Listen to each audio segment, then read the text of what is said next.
Hey everybody, so today we'll be announcing who my keeper is. I'm very excited and proud of this litter as this is my first champion sired litter. All the puppies are amazing and everybody is correct.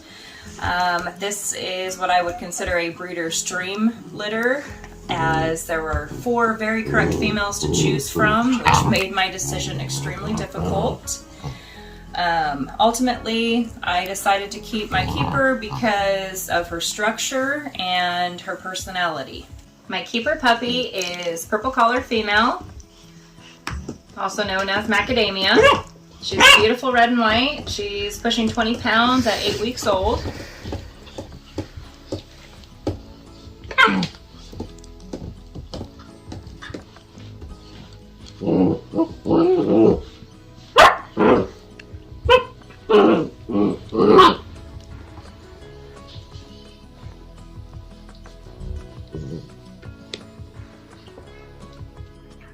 Her call name is Jewel, and that is in honor of Thorin's registered name, Jules Gabriel Verne.